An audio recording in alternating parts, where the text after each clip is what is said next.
এই মেয়েটা ফোনে কথা বলতে বলতে লোকটির দোকানে এসে তার থেকে খাবার চাই। লোকটি এক জায়গায় যাবে তাই তাকে অন্য কোথাও থেকে খাবার নিতে বলে, কিন্তু মেয়েটা ফোনে কথা বলার কারণে যায় না।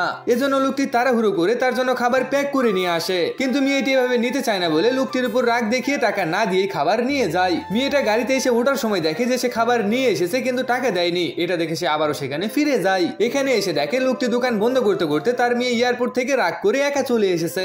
এমনকি তার বাবার উপর রাগ করে মেয়েটা তার কোনো জিনিসপত্রতে তার বাবাকে হাতও লাগাতে দেয় না। এটা দেখে এই মেয়েটা লোকটির কাছে গিয়ে তার ভুল স্বীকার করে খাবারের দাম দিতে চাই। লোকটি নিতে চায় না, কিন্তু এরপরও মেয়েটা জোর করে তার হাতে টাকা দিয়ে চলে যায়। আগের দিন সকালে মেয়েটি আবারও তার দোকানে খাবার খেতে আসে। এবার লোকটি ভীষণ খুশি হয়ে তাকে খাবার খেতে দেয়। এজন্য মেয়েটা তার মেয়ের ব্যাপারে তার থেকে জানতে চায়। লোকটি খুশি হয়ে তাকে সমস্ত কথা বলে, কিন্তু এখান থেকে ভিতরে যাওয়ার সময় লোকটি জ্ঞান হারিয়ে ফেলে আর এখানে পড়ে যায়, যেটা এই মেয়েটা দেখে প্রচন্ড ভয় পেয়ে যায়। তাই এই লোকটিকে হাসপাতালে ভর্তি করে। ডাক্তার লোকটিকে রেস্ট নিতে বলে, কিন্তু এই লোকটি তার মেয়ের জন্য থাকতেই চায় না।